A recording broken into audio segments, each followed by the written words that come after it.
Hello friend, तो आपका स्वागत है फिर से हमारे स्पेशल प्रैक्टिस सेट में जो हम लोग डेली 8 पीएम पे डिस्कस करते हैं। ये जो सेट है, इस सेट में जो है आपको यूनिक क्वेश्चन आपको मिलते हैं। तो वीडियो स्टार्ट करने से पहले अगर आप हमारे साइट पे विजिट नहीं करते हैं तो करते रहिएगा। टेलीग्राम चैनल नहीं ज्वाइन किया है तो कर लीजिएगा। ये जो आपके सीरीज़ है ये सभी एग्ज़ाम के लिए हेल्पफुल है। जैसे कि रिसेंटली अभी यूपीपीसीएल का एग्ज़ाम होने वाला है, तो उसके लिए भी जो है काफ़ी इंपॉर्टेंट है। इस सीरीज़ का नाम है next level power MCQ series, जिसमें आपको एकदम यूनिक क्वेश्चन और एकदम कॉन्फिडेंस बूस्टअप करने वाले क्वेश्चन मिलते हैं, जिसमें एक क्वेश्चन के साथ और भी जितने भी कॉन्सेप्ट होते हैं वो सब डिस्कस करता हूँ मैं, ताकि जो भी क्वेश्चन एडवांटेज डिसएडवांटेज नॉट से रिलेटेड जो भी क्वेश्चन बनेगा आपका एक भी छूटने वाला नहीं है यहाँ से। ठीक है, तो क्वेश्चन के लेवल काफ़ी अच्छे होंगे, तो इस सेशन को लाइक कर दीजिएगा और दोस्तों के साथ शेयर भी कर दीजिएगा। तो डेली 8 पीएम पे आप इस सीरीज़ के साथ बने रहिएगा। ठीक है, तो चलिए हम लोग अपने क्वेश्चन की तरफ चलते हैं। तो यहाँ पे काफ़ी इंपॉर्टेंट क्वेश्चन आपको दिया गया है।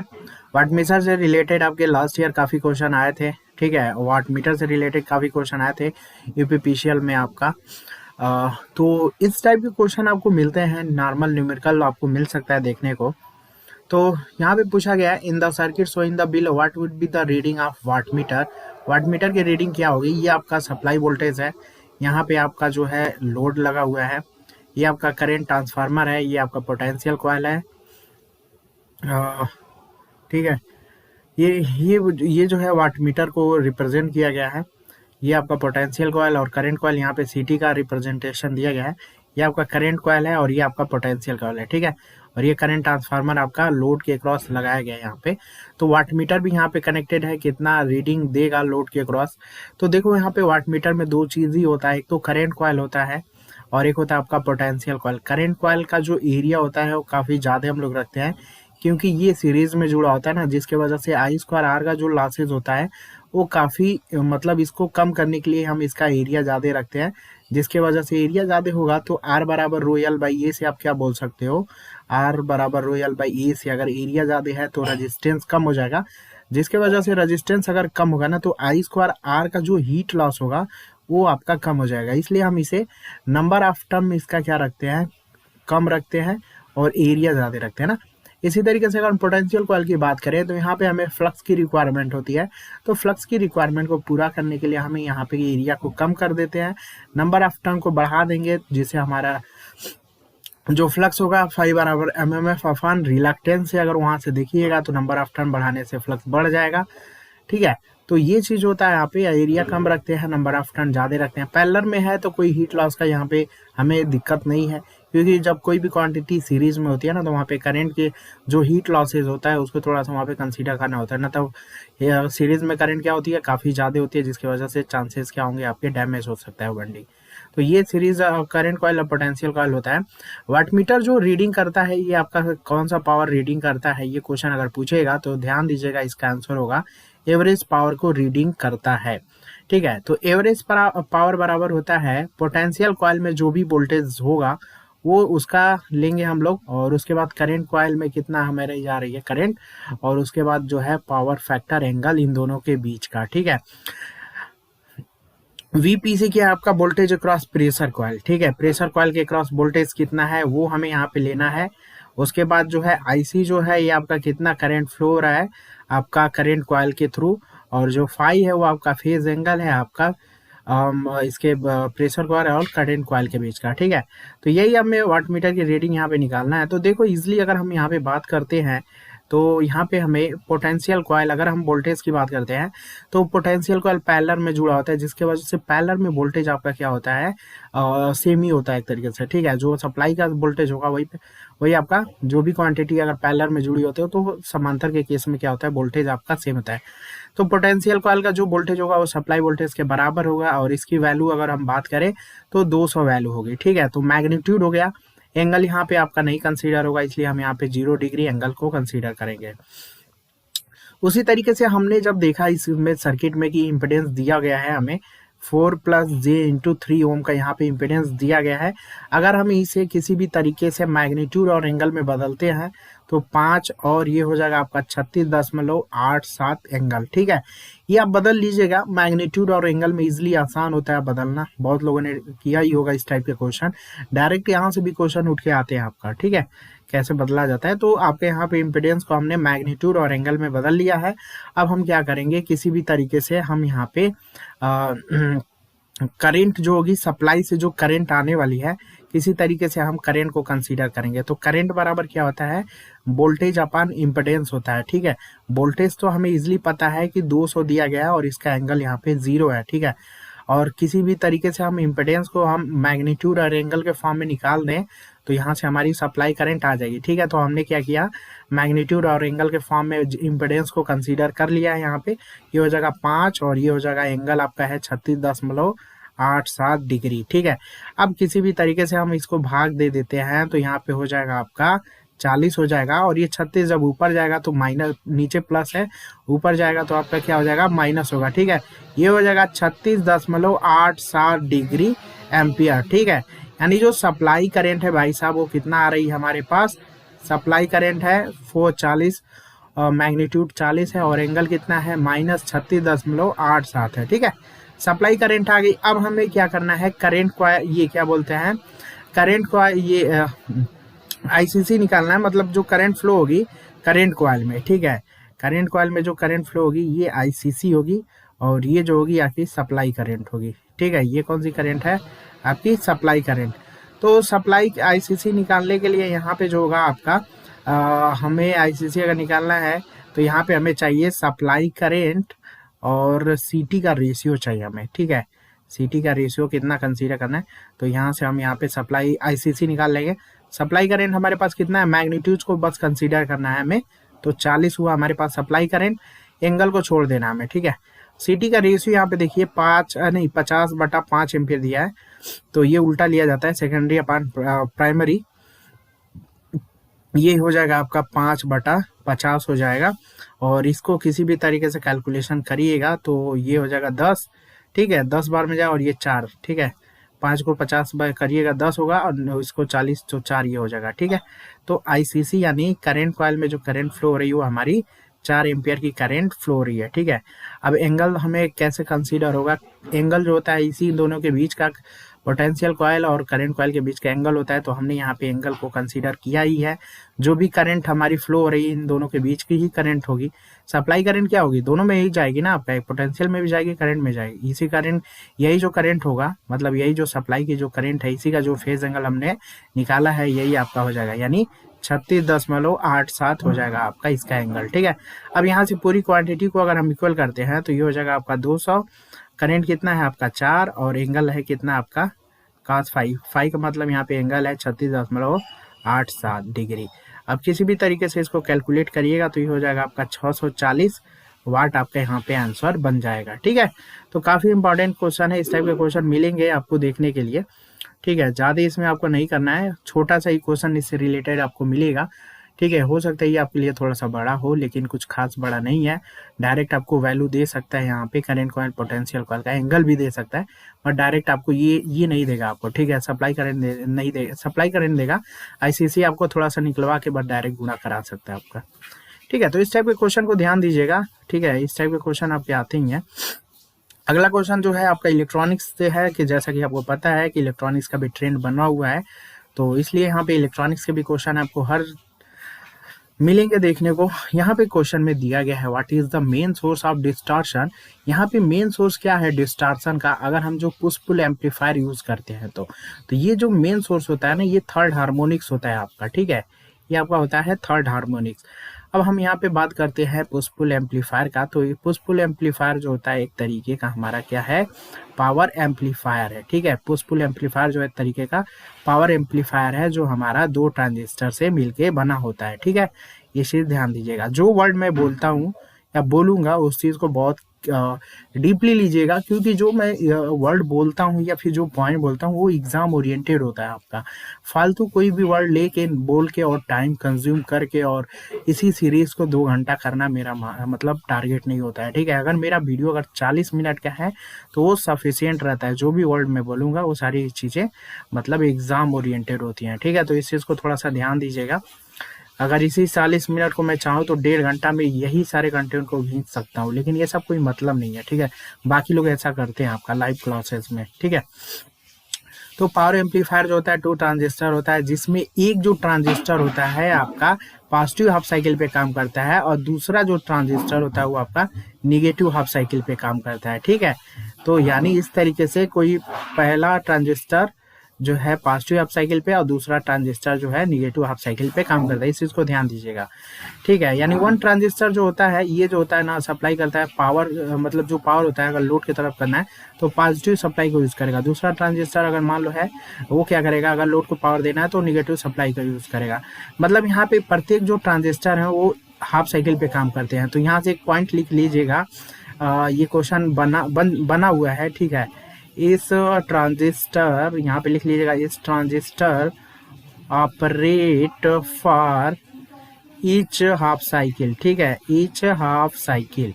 ये पुश पुल एम्पलीफायर में होता है आपका, ऐसा क्वेश्चन बन सकता है आपका, ठीक है। 2 ट्रांजिस्टर होते हैं जिसे हम पुश पुल एम्पलीफायर को पावर एम्पलीफायर भी बोलते हैं।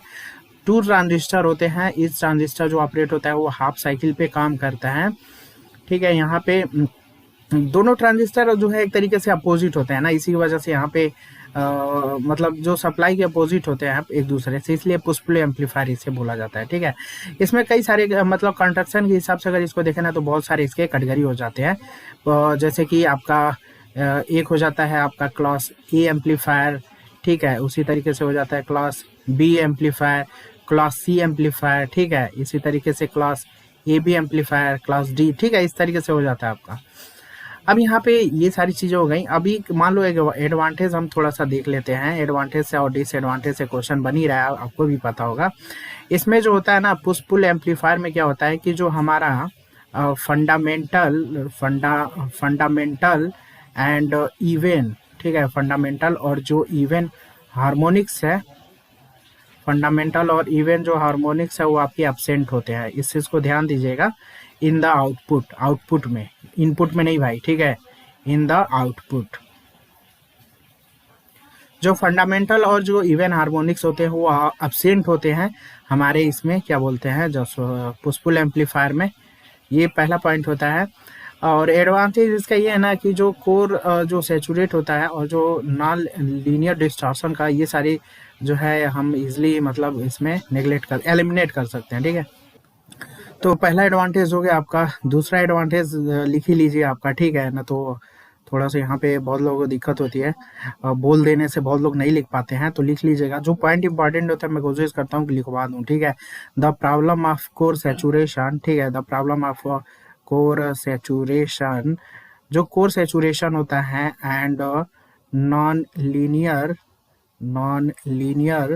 जो आपका डिस्टॉर्शन होता है, नॉन लीनियर डिस्टॉर्शन होता है, इसको हम विल भी एलिमिनेट कर सकते हैं, ठीक है। ये थोड़ा सा एडवांटेज होता है पुश पुल एम्पलीफायर में, ठीक है। ये एलिमिनेट करते हैं बिकॉज क्योंकि जो डीसी कंपोनेंट होता है ना कलेक्टर करंट में वो कैंसिलेशन हो जाता है आपका, ठीक है। तो इस चीज को आप ध्यान दीजिएगा, बस आगे लिखने की जरूरत नहीं है। फंडामेंटल और इवन हार्मोनिक्स जो होता है वो आपका एब्सेंट होता है आउटपुट में। जो प्रॉब्लम होता है कोर सैचुरेशन और नॉन लीनियर का डिस्टॉर्शन का हम यहाँ पे एलिमिनेट कर सकते हैं, क्योंकि जो आउटपुट में जो कलेक्टर की जो करंट होती है वो डीसी कंपोनेंट उसको कैंसिलेशन कर सकते हैं, ठीक है। एक और एडवांटेज होता है इसका, जो आउटपुट होता है, output is twice that offer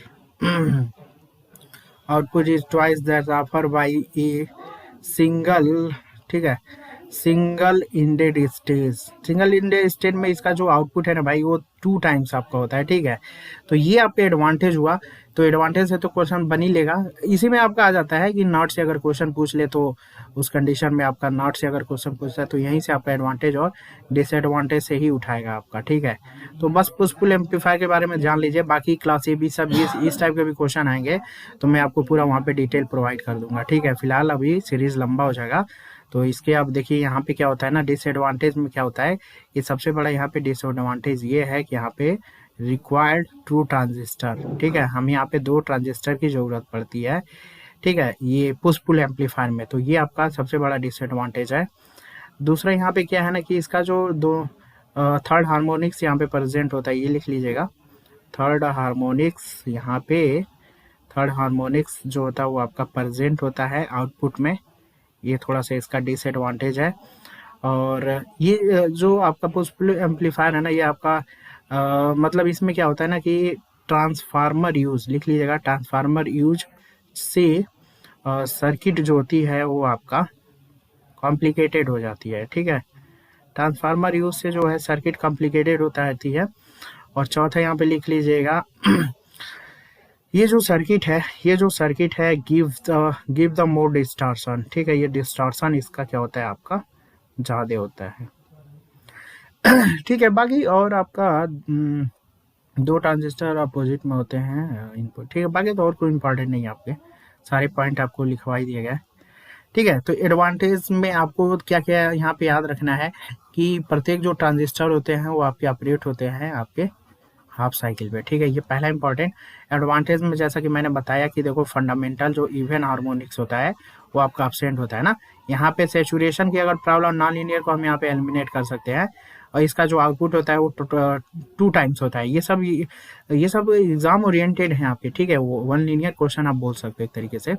disadvantage में आपको 3 हार्ड हार्मोनिक्स होता है, सर्किट जो होते हैं वो कॉम्प्लिकेटेड हो जाते हैं, और डिस्टॉर्शन जो होता है वो आपका मोर हो जाता है, ठीक है। और 2 ट्रांजिस्टर हमें चाहिए, ये सब डिसएडवांटेज है।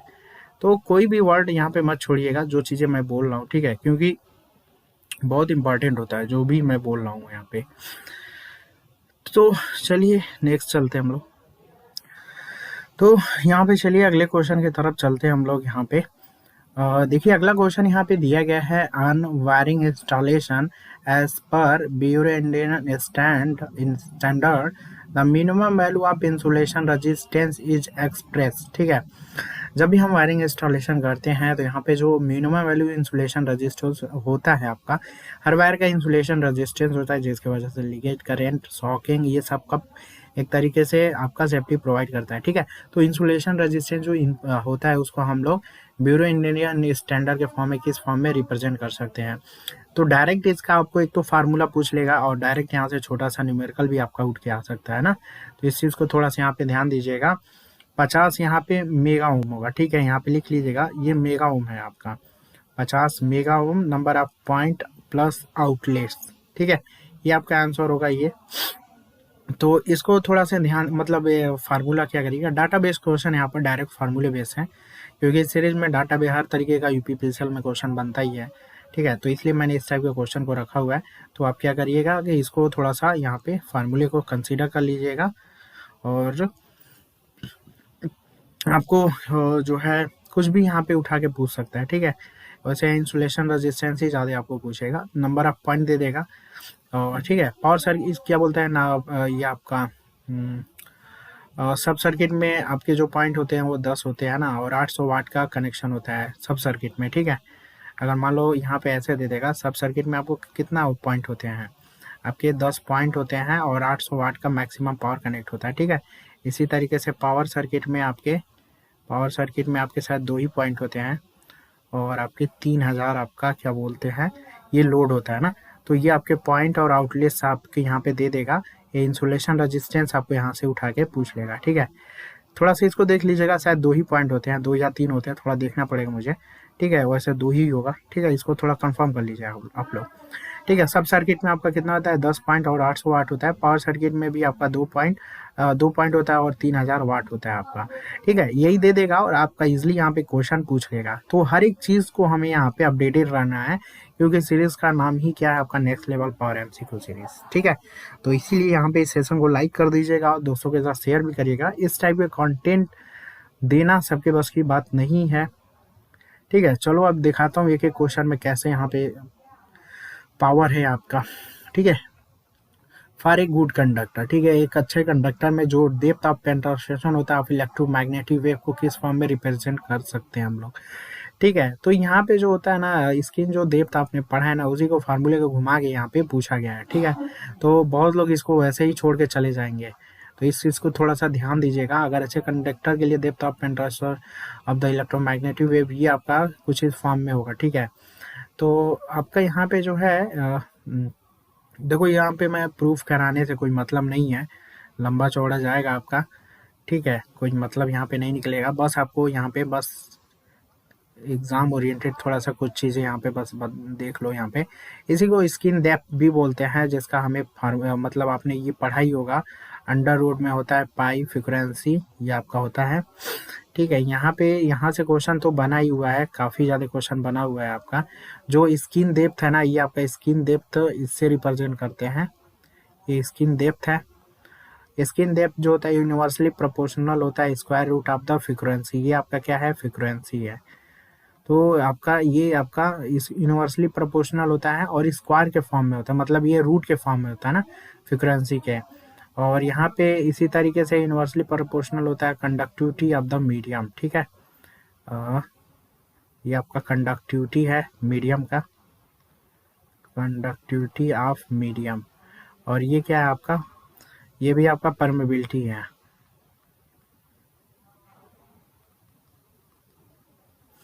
तो ज़्यादा यही पूछा जाता है कि जो स्किन डेप्थ होता है वो आपका इन्वर्सली प्रोपोर्शनल होता है फ्रीक्वेंसी के, परमेबिलिटी के और कंडक्टिविटी के। ठीक है, इसी फार्मूले को क्या किया गया है, यहाँ पे घुमा के दिया गया है। अगर हम इसको थोड़ा सा कंसीडर कर लें कैसे निकलेगा, तो ओमेगा ये आपका दिया गया है। ठीक है, ऐसे फार्मूले को थोड़ा देखो घुमा के, ओमेगा बराबर क्या हो जाएगा आपका 2 पाई एफ हो जाएगा। ठीक है, 2 से 2 कैंसिल कर दो। ठीक है, 2 से 2 कैंसिल कर दो और 1/2 का मतलब इजिली क्या होगा आपका अंडर रूट में कन्वर्ट हो जाएगा। तो नीचे क्या बचेगा आपका, नीचे तो बचने वाला है आपका पाई फ्रीक्वेंसी और ये आपका कंडक्टिविटी और परमेबिलिटी, और इस तरीके से ये होगा 1/2। इसको रूट में चेंज कर सकते हैं हम लोग। ठीक है, इसी तरीके से हम यहाँ पे इसको रूट में चेंज कर लेंगे तो यही चीज़ें हमको मिल जाएंगी। ठीक है, तो देख लो, सोच लो यहाँ पे किस टाइप का क्वेश्चन नेक्स्ट लेवल है आपका। ठीक है, इस तरीके के आपने भी नहीं सोचा होगा। यही सारी चीजें होती है ना, छोटे छोटे जो पॉइंट होते हैं ना, इसी को एग्जामिनर जो होता है घुमा के आपका क्वेश्चन बना देता है आपका। ठीक है, पढ़ी हुई भी चीजें बहुत लोग नहीं कर पाते हैं यहाँ से, मेन यही रीजन है आपका। ठीक है, आपने स्किन डेप्थ तो पढ़ा ही है, फार्मूला भी पता है, ये तो ओल्ड है आपका। ठीक है, तो मैंने ओल्ड को नहीं उठाया। ठीक है, नेक्स्ट लेवल है इस सीरीज का नाम, तो मैंने यहाँ पे न्यू टाइप के इसी को क्वेश्चन को घुमा दिया है। ठीक है, तो आई थिंक आप समझना चाह रहे होंगे, तो इस सेशन को लाइक जरूर करिएगा इस टाइप के कंटेंट। और ठीक है, तो ये हो गया आपका। ठीक है, तो इसको थोड़ा सा नोट कर लीजिएगा आप लोग। तो चलिए अगले क्वेश्चन की तरफ। तो देखिए, इस टाइप के क्वेश्चन तो श्योर है आपको मिलेगा देखने के लिए। यहाँ पे बर्डन से रिलेटेड मैंने इसी सीरीज में आपको एक न्यूमेरिकल भी कराया होगा, जो लोग इस सीरीज को कंटिन्यू देखे होंगे। और यहाँ से क्वेश्चन बना भी है आपका यूपीपीसीएल में 18 में कि शायद 19 में बना था आपका क्वेश्चन। ठीक है, तो यहाँ पे दिया गया है कि which of the following define the burden. ठीक है, यहाँ पे डिफाइन करना है the burden of A protective relay. ठीक है, जो भी हम करंट ट्रांसफार्मर यूज करते हैं एज ए प्रोटेक्शन के तौर पे यूज करते हैं ना, हाई करंट को लो करंट को मेजर करने के लिए, तो एक तरीके से प्रोटेक्शन यूज करते हैं ना। तो सिटी यहाँ पे बर्डन जो होता है ना, वो किस चीज को रिप्रेजेंट करता है, तो ये चीज आपके यहाँ पे पूछा गया है। तो देखो, मान लो ये कोई हमारी लाइन है। ठीक है, हमारी लाइन है और यहाँ पे मान लो 1000 की करंट है, तो उसको 5 एम्पियर में लेना है, तो हम यहाँ पे इसलिए क्या करते हैं, करंट ट्रांसफार्मर लगा लेते हैं। ठीक है, और ये हमारा लोड हो जाता है हमारा। ठीक है, यही कनेक्शन होता है हमारा। तो यहाँ पे जो होता है, अगर हम बात करते हैं, जो करंट ट्रांसफार्मर होता है, प्राइमरी साइड में जो नंबर ऑफ टर्न होते हैं वो आपके कम होते हैं ना। यहाँ में मैं बस नॉर्मली दिखा रहा हूँ। सेकेंड साइड में जो टर्न होते हैं वो ज़्यादा होते हैं आपका। ठीक है, यहाँ पे जो होता है आपका, जो हमारा ये क्या बोलते हैं, जो करंट ट्रांसफार्मर होता है ना, एक तरीके से रजिस्टिव एलिमेंट होता है, मतलब लोड के साथ जुड़ा होता है। इसलिए हम यहाँ पे एक तरीके से लोड क्या होता है हमारा, रजिस्टेंस होता है ना, इसलिए हम इसे जो क्या बोलते हैं कि ये रजिस्टिव एलिमेंट होता है। ठीक है, क्योंकि ये हमेशा सेकेंडरी साइड, मतलब जो करंट ट्रांसफार्मर है लोड के साइड ही जुड़ा होगा, तो वो रेजिस्टिव एलिमेंट जैसे बिहेव करता है, जिसके वजह से हम सेकेंडरी को कभी भी ओपन नहीं कर सकते हैं। ठीक है, अगर सेकेंडरी मान लो बाय द वे अगर ओपन होती है ना, तो उस कंडीशन में करंट जीरो हो जाएगी। ठीक है, जब करंट जीरो हो जाती है तो इसलिए पता ही है ना कि वोल्टेज कितना हो जाएगा आपका, मैक्सिमम हो जाएगा। ठीक है, तो जब करंट जीरो हो जाएगी तो वोल्टेज काफ़ी हाई हो जाएगा, यानी मैक्सिमम हो जाएगा, जिसके वजह से एक तो शॉक आपको, जो अगर इधर कोई मतलब मेंटेनेंस का काम चल रहा है तो उसको शॉक लगेगा, या फिर सबसे बड़ा मतलब यहाँ पे प्रॉब्लम आएगी हमारा डैमेज इंसुलेशन का। ठीक है, इंसुलेशन हमारा क्या हो जाएगा, यहाँ पे डैमेज हो जाएगा। तो ये पॉइंट आपको यहाँ पे याद रखना है। तो सीटी अगर ओपन होता है तो इसीलिए यहाँ पे क्वेश्चन बनता है आपका कि सीटी जो होता है वो सेकेंडरी साइड में क्या होता है, लिख लीजिएगा सीटी नेवर ओपन, ठीक है, नेवर ओपन सेकेंडरी साइड, ठीक है, सेकेंडरी साइड लिख लीजिएगा। कभी भी करंट ट्रांसफार्मर को भाई सेकेंडरी साइड कभी भी ओपन मत करिएगा, नहीं तो आपका करंट हो जाएगा 0 और वोल्टेज हो जाएगा मैक्स, ठीक है। ठीक है, आई बराबर वी अपन आर से, ठीक है, बहुत लोग कंफ्यूजन हो गए। आर बराबर क्या हो जाएगा, वी आई, इनवर्सली प्रोपोर्शनल है आपका। करंट अगर 0 होगा तो वोल्टेज क्या होगा, मैक्स हो जाएगा, ठीक है, इनवर्सली प्रोपोर्शनल है आपका। तो ये चीज़ है, ठीक है। तो डैम रुको, इसको मिटा दो आपका,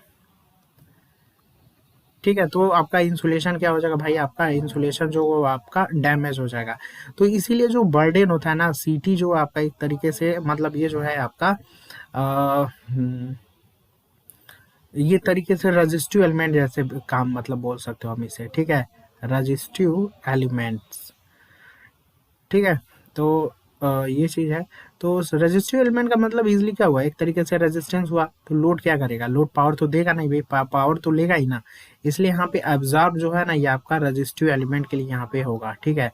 यानी लोड जो होगा हमेशा क्या होगा, पावर को लेगा अपने साइड, ठीक है, पावर को लेगा, उसके बाद जो है यहाँ पे जो आपका पावर को एब्जॉर्ब करेगा। इसलिए हम यहाँ पे ऑप्शन के अकॉर्डिंग अगर देखते हैं तो पावर जो होगा वो एब्जॉर्ब करेगा बाय द रिले सर्किट, ठीक है।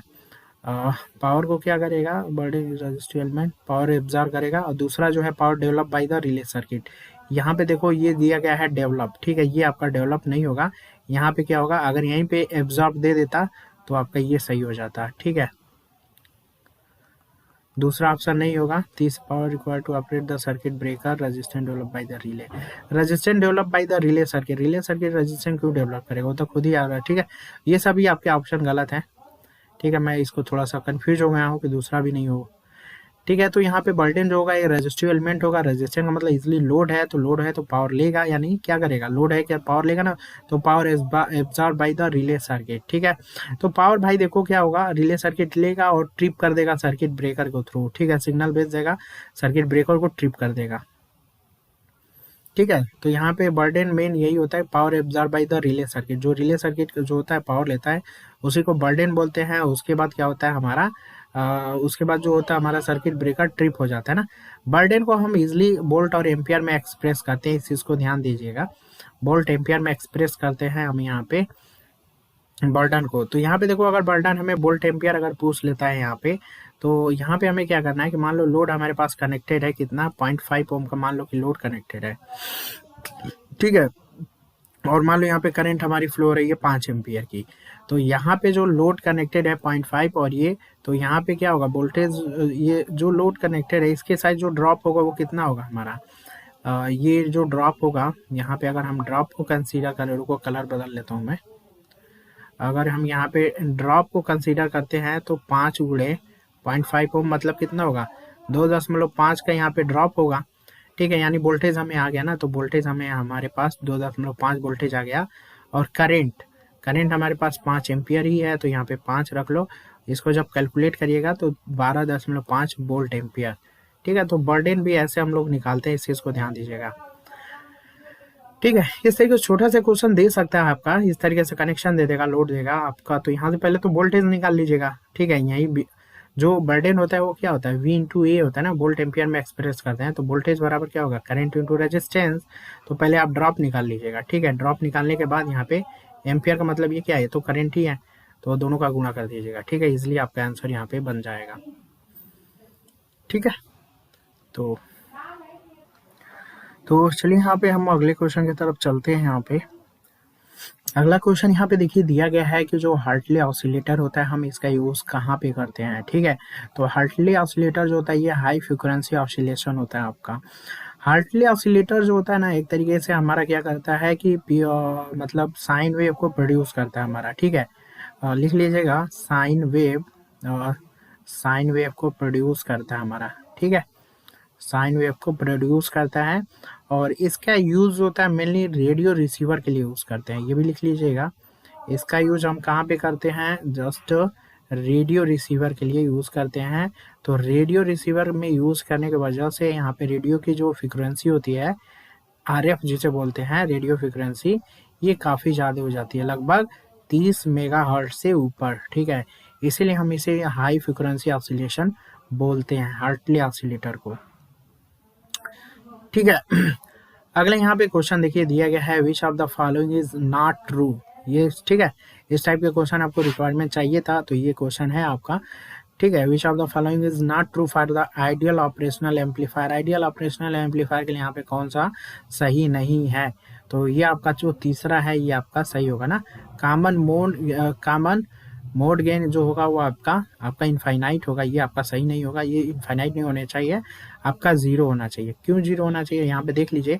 एक होता है आपका CMR होता है, ठीक है, CMR होता है जिसे हम बोलते हैं कॉमन मोड रिजेक्शन रेशियो। ठीक है, ये रेशियो होता है आपका डिफरेंशियल मोड वोल्टेज गेन। ठीक है, डिफरेंशियल मोड वोल्टेज गेन अपन कॉमन मोड वोल्टेज गेन होता है आपका। तो ये फार्मूला होता है, इसी फार्मूले को यूज करके यहाँ पे क्वेश्चन बनाया हुआ है। हमें इजीली पता है आइडियल ऑपरेशनल एम्पलीफायर का जो CMR होना चाहिए वो हमारा इनफाइनाइट होना चाहिए ना। ये इनफाइनाइट कब आएगा, जब हमारा कॉमन मोड गेन जो होगा वो जीरो का, तभी तो इनफाइनाइट आएगा ना। 1/0 का मतलब क्या होता है, इजिली 1/0 का मतलब ये इनफाइनाइट होता है ना। इसलिए कॉमन मोड क्या होना चाहिए आपका, इनफाइनाइट होना चाहिए। CMR कितना होना चाहिए, इनफाइनाइट। ठीक है, इसी तरीके से मान लो डिफरेंशियल का पूछ ले तो डिफरेंशियल भी हमारा क्या होना चाहिए, इनफाइनाइट होना चाहिए। ठीक है, तो यहाँ से उठा के क्वेश्चन तीनों में से कुछ भी दे देगा आपका। डिफरेंशियल गेन आपका क्या होना चाहिए भाई साहब, इनफाइनाइट होना चाहिए। कॉमन मोड गेन जो है वो आपका जीरो होना चाहिए। ठीक है, इसलिए CMR यहाँ पे इनफाइनाइट आपका हो जाएगा। बाकी अगर हम बात करते हैं आइडियल ऑपरेशनल एम्पलीफायर के लिए, तो जो इनपुट इम्पीडेंस होता है वो हमारा होना चाहिए जीरो। ठीक है, और जो आउटपुट इम्पीडेंस होना चाहिए वो हमारा होना चाहिए नहीं, input impedance infinite, output impedance zero होना चाहिए। वोल्टेज जो गेन है आपका उसको लिख लीजिएगा। हाँ, जो वोल्टेज गेन है वो आपका ये होना चाहिए इनफाइनाइट, और जो बैंडविड्थ है, ठीक है, जो आपका बैंडविड्थ है ये होना चाहिए हमारे पास इनफाइनाइट। ठीक है, बैंडविड्थ इनफाइनाइट होना चाहिए। कॉमन मोड वोल्टेज गेन मैंने आपको बता दिया, जीरो होना चाहिए। ठीक है, बाकी बाकी हाई CMR होना डिफरेंस। ठीक है, डिफरेंशियल गेन आपका हाई होना चाहिए, हाई इनपुट इम्पीडेंस। ठीक है, ये सारी चीज़ें हैं आपका यहाँ पे। देखिए कभी कभी इनपुट इम्पीडेंस और आउटपुट इम्पीडेंस देता है, कभी कभी इसको दे देता है ना कि इनपुट रेजिस्टेंस भी दे देता है, तो कंफ्यूज मत होइएगा। ठीक है, इनपुट रेजिस्टेंस इनफाइनाइट और जो आउटपुट रेजिस्टेंस होगा वो हमारा होगा जीरो। ठीक है, वोल्टेज गेन मैंने बता ही दिया है आपको, infinite, bandwidth infinite, current mode gain आपका जीरो होना चाहिए। और आगे लिख लीजिए, पूरा का पूरा डिटेल आपको यहाँ पे दे दे रहा हूँ ताकि आपका जो है एक भी पॉइंट आपका यहाँ पे न छूटे। ठीक है, ऑफसेट वोल्टेज कितना होना चाहिए हमारा, जीरो होना चाहिए। ठीक है, ऑफसेट वोल्टेज जीरो, तो ऑफसेट करंट कितना होना चाहिए हमारे पास, आइडियल के लिए ये भी होना चाहिए हमारे पास जीरो। ठीक है, ये दोनों जीरो होना चाहिए। ओपन लूप गेन जो होता है यहीं पे लिख लीजिएगा, ओपन लूप गेन। ठीक है, अगर ओपन लूप गेन पूछे तो ये होना चाहिए हमारे पास इनफाइनाइट, बैंडविड्थ इनफाइनाइट होना चाहिए। CMR हमारे पास हो ही गया। ठीक है, CMR जो हो गया हमारा ये होना चाहिए इनफाइनाइट। और एक होता है हमारा स्लीव रेट। ठीक है, स्लीव रेट होता है हमारा इनफाइनाइट। तो आपका बस ये आपका आइडियल के केस में है। कभी कभी प्रैक्टिकल के केस में तो अभी नहीं पूछा गया है, प्रैक्टिकल के केस में अगर पूछता तो मैं आपको वैल्यू लिखवा देता। अगर आपको लिखने का मन है तो लिख लीजिएगा यहाँ पे। प्रैक्टिकल का वैल्यू देखो एडवांस लेवल में पूछा जाता है। ठीक है, अगर ये प्रैक्टिकल की वैल्यू पूछेगा ना तो ये आपका 1 मेगा से लेके 2 मेगा ओम होना चाहिए। ठीक है, और ये होना चाहिए आपका 50 से लेके 100 ओम होना चाहिए। ये आपका मतलब किस कंडीशन में है, प्रैक्टिकल के केस में। ठीक है, ऑफसेट वोल्टेज जो होता है आपका ये आपका होना चाहिए 10 मिली वोल्ट से लेस होना चाहिए। ठीक है, ऑफसेट करंट जो होता है 10 नैनो एम्पियर होना चाहिए। ओपन लूप गेन कहाँ गया आपका, ओपन लूप गेन जो है ये होना चाहिए आपका 10 के पावर 6 होना चाहिए। ओपन लूप बैंडविड्थ की अगर बात करता है वो, तो ये होना चाहिए आपका बैंडविड्थ जो है 1 मिली हेनरी होना चाहिए।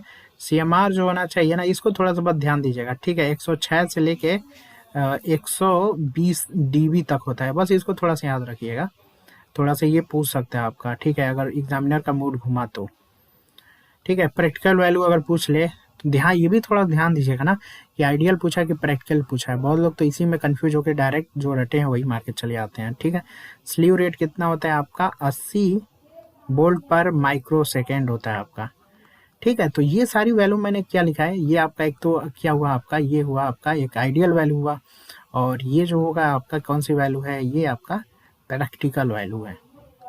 ठीक है, प्रैक्टिकल ऑपरेशनल एम्पलीफायर के लिए ये आपकी वैल्यू को शो किया गया है। अगला क्वेश्चन यहाँ पे है आपका एनर्जी मैनेजमेंट एंड ऑडिट से। जैसा कि मैंने आपको टेलीग्राम पे भी अपडेट दिया था कि आपको IMED से, एनर्जी मैनेजमेंट से, ऑटोकैड, PLC स्काडा, देखो PLC स्काडा भी आएगा, ठीक है, अभी थोड़ा सा होल्ड हो जाओ। PLC स्काडा जो आएगा उसको मैं मतलब 5-5, 10-10 क्वेश्चन लूँगा उसमें, ठीक है, इंक्लूड करूँगा इस सीरीज़ में आपका।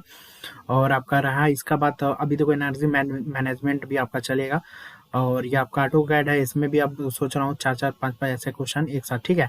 तो इंडिविजुअली जो है कोर को भी लेके चलना है, उसको भी लेके चलना है, तो आपका जो है सबको यहाँ पे कंसीडर करना है, ठीक है।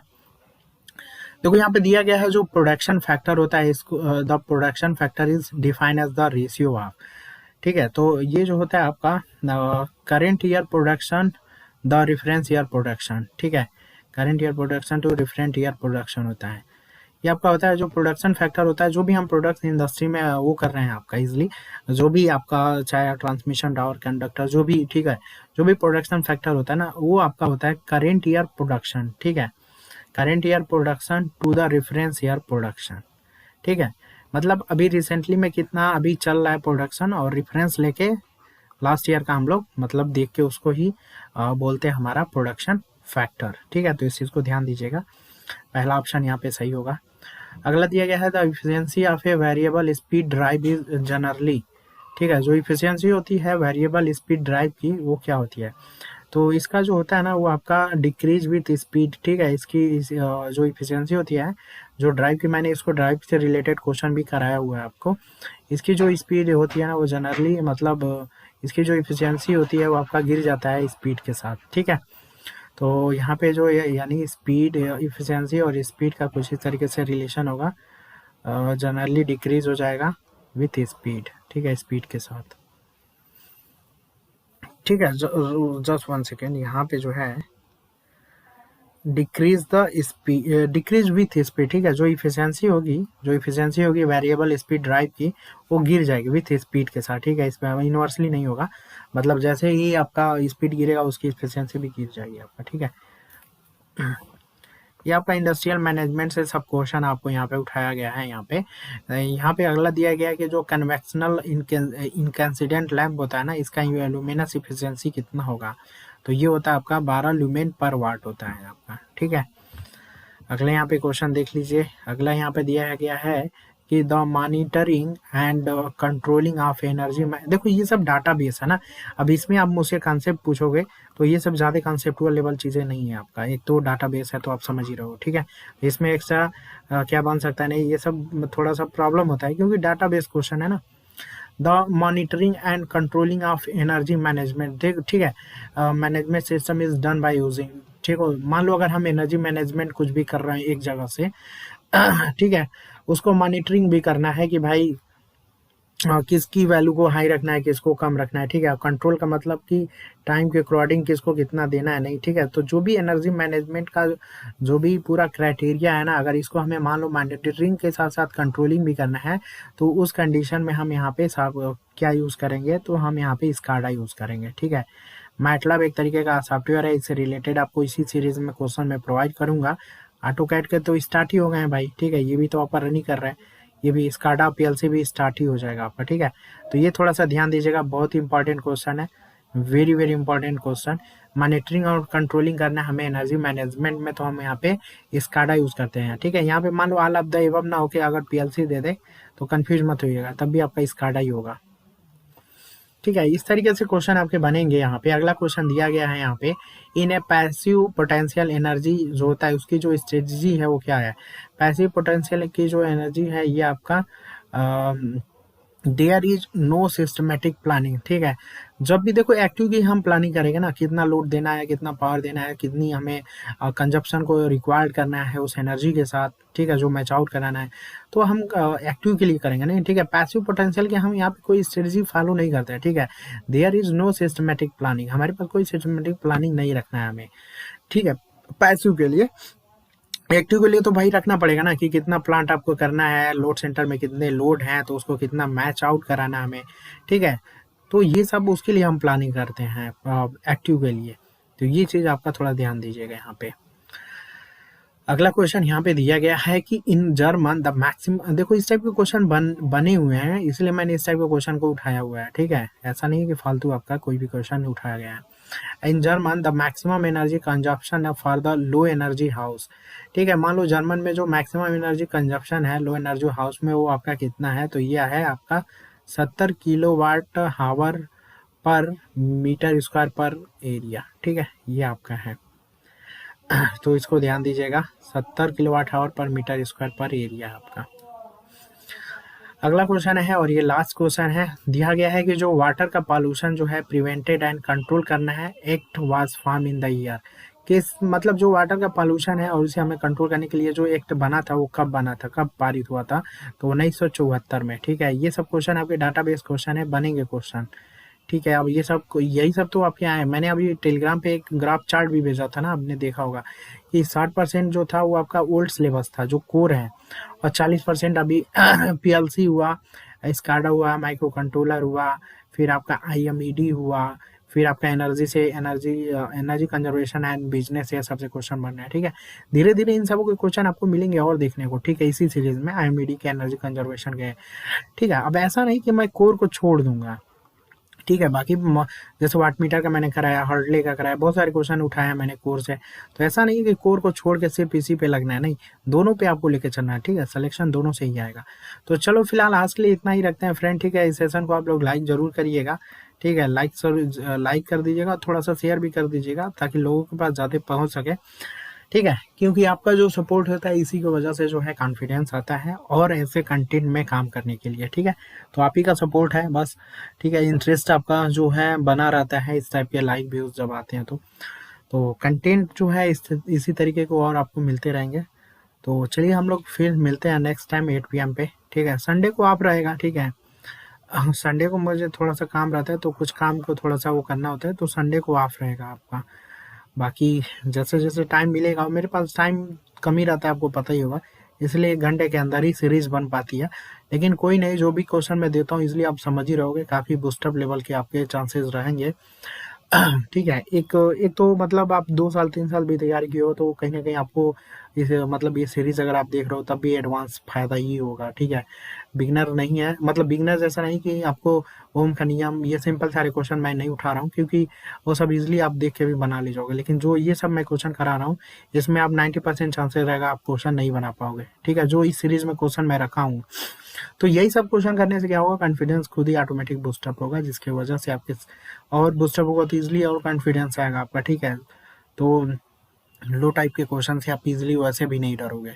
तो यही सारी चीज़ें हैं आपका, ठीक है। टाइम टू टाइम बस रहिएगा, 1 घंटे के अंदर ही सीरीज रहेगी।